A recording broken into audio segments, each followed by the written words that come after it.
चौथा ब्रेकिंग में मालदीव से जुड़ी एक बड़ी खबर सामने आ रही है। खबर के मुताबिक मालदीव में टूरिस्ट की भारी कमी शुरू हो गई है, जिसकी आशंका भी जताई जा रही थी। भारत से टूरिस्ट मालदीव की बजाय अब लक्षद्वीप जाने लगे हैं।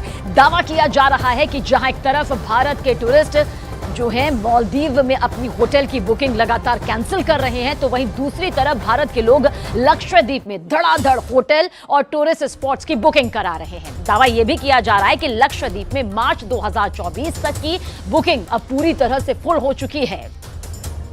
तो भारत से पंगा लेकर मालदीव को भारी नुकसान हो रहा है। एक तरफ चाइनीज टूरिस्ट मालदीव नहीं जा रहे हैं, तो वहीं दूसरी तरफ मालदीव में विपक्ष के नेता राष्ट्रपति मोहम्मद मोइजू की सरकार उखाड़ फेंकने में जुट गए हैं। ऐसे में हालात बहुत जल्द मालदीव में रोटी के लाले पड़ते हुए नजर आते हैं।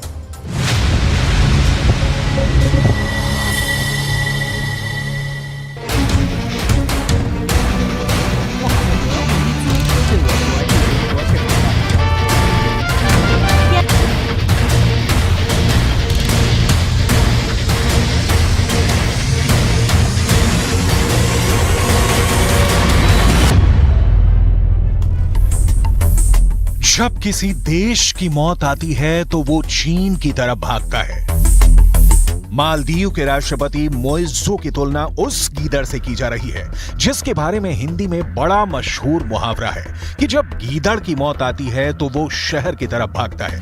फर्क बस इतना है कि मालदीव के राष्ट्रपति मोइज़ू चीन की तरफ भागे हैं। मालदीव के राष्ट्रपति चीन के राष्ट्रपति शी जिनपिंग की गोद में जाकर बैठ गए हैं। मोइज़ू ने एंटी इंडिया प्रोपेगेंडा करके जिहादी मानसिकता के कब्जे में आकर भारत से दुश्मनी और उस चीन से दोस्ती कर ली है, जहां उइगर मुसलमानों को अब जीने का भी अधिकार नहीं है। मोइज़ू मालदीव के कट्टरपंथियों के हाथों में खेल रहे हैं और उस चीन से दोस्ती गांठ रहे हैं जिसने उइगर प्रांत में मुसलमानों की मस्जिदों के गुंबद ही उड़वा दिए हैं। उइगर मुसलमानों को चीन यातना शिविरों में रखता है और उइगर महिलाओं पर भी जुल्म ज्यादतियां करता है। लेकिन अपनी सियासी रोटी सेंकने के लिए और चुनावी राजनीति के लिए अब मोइज़ू ने मालदीव को चीन के खूनी दड़बे में घुसेड़ दिया है। मोइज़ू के चीन दौरे पर चीन का सरकारी मीडिया ग्लोबल टाइम्स काफी खुश है और वो इस मौके का इस्तेमाल भारत पर तंज कसने के लिए कर रहा है। किस तरह से ग्लोबल टाइम्स ने भारत विरोध करके दुनिया में अपनी हंसी उड़वाई है, ये भी हम आपको बताने वाले हैं। लेकिन सबसे पहले बात करेंगे मोइज़ू की चीन यात्रा की। भारत के साथ चल रहे राजनयिक विवाद के बाद मालदीव के राष्ट्रपति मोहम्मद मोइज़ू ने चीनी राष्ट्रपति शी जिनपिंग से मुलाकात की है। राष्ट्रपति मोइज़ू 5 दिनों के चीन दौरे पर हैं, जहां उनका जोर शोर से स्वागत किया जा रहा है और मोइज़ू को 21 तोपों की सलामी दी गई है।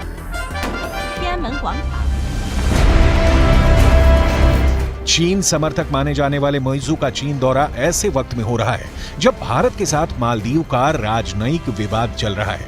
दरअसल मालदीव के कुछ मंत्रियों ने प्रधानमंत्री मोदी के खिलाफ आपत्तिजनक टिप्पणी की थी।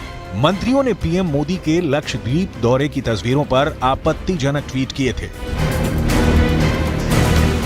मालदीव के एक नेता जाहिर रमीज ने पीएम मोदी के ट्वीट के जवाब में लिखा था, अच्छा कदम है, लेकिन हमसे मुकाबला करने वाली बात भ्रम पैदा करती है।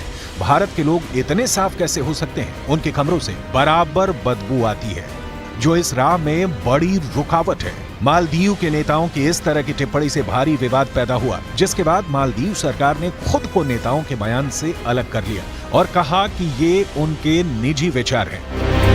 भारत में चल रहे बॉयकॉट मालदीव के ट्रेंड के बीच मोइज़ू ने चीन से अपील की है कि वो अधिक से अधिक चीनी पर्यटकों को मालदीव भेजें। यानी अगर देखा जाए तो भारत से मालदीव को ऐसा झटका लगा है कि वो अब चीन के सामने गिड़गिड़ा रहा है और मदद की भीख मांग रहा है।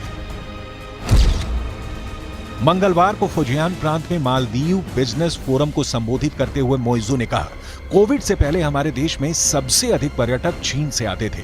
मेरा अनुरोध है कि चीन को ऐसा करने के लिए फिर से अपनी कोशिशें तेज करनी चाहिए।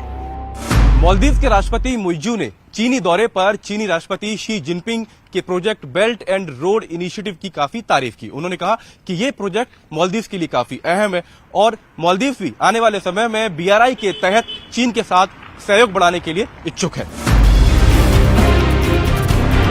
भारत BRI प्रोजेक्ट का विरोध करता रहा है क्योंकि पाकिस्तान में BRI के तहत चल रहा China Pakistan economic corridor Pakistan अधिकृत कश्मीर से होकर गुजरता है। चीन के इस प्रोजेक्ट पर ऐसे आरोप भी लगते हैं कि इसके जरिए चीन आर्थिक रूप से कमजोर देशों को कर्ज के जाल में फंसा रहा है। इस विवाद के बीच मोइजू के चीन दौरे की भारतीय मीडिया में जो कवरेज चल रही है उस पर टिप्पणी करते हुए ग्लोबल टाइम्स ने लिखा है, चीन के साथ मालदीव के राजनयिक और आर्थिक आदान प्रदान को लेकर इस तरह की झुंझलाहट मालदीव को लेकर भारतीय जनता के बीच छिपे अहंकार को दर्शाती है। शायद ऐसा इसलिए है क्योंकि भारत हमेशा दक्षिण एशिया के क्षेत्र को खुद से पिछड़ा मानता है। मालदीव और श्रीलंका जैसे देश कमोबेश भारत से राजनीतिक, आर्थिक और सांस्कृतिक रूप से प्रभावित भी हैं। पिछले कुछ वर्षों में मालदीव्स ने चीन से भारी कर्ज लिया है। भविष्य में अगर कर्ज समय पर नहीं वापस हुए तो मालदीव के आइलैंड भी चीन के हाथों में जा सकते हैं। आंकड़ों के मुताबिक फिलहाल मालदीव की GDP करीब 6.5 बिलियन अमेरिकी डॉलर की है, जबकि मालदीव के बजट का 10% हिस्सा चीन का कर्ज चुकाने में चला जाता है। लेकिन दूसरे देशों की जमीनों को हड़पने की लालच में ग्लोबल टाइम्स अभी मालदीव्स के लिए बहुत मीठी मीठी बातें कर रहा है और भारत को मालदीव्स के दुश्मन की तरह पेश करने की झूठी कोशिश कर रहा है। ग्लोबल टाइम्स आगे लिखता है, दूसरे देशों के साथ ऐसा व्यवहार करना मानो वो भारत के अधीन हो, एक विकृत मानसिकता है। दूसरे देशों के साथ मालदीव के सहयोग और कूटनीति में भारत के भू राजनीतिक हितों को प्राथमिकता देने का कोई कारण नहीं है।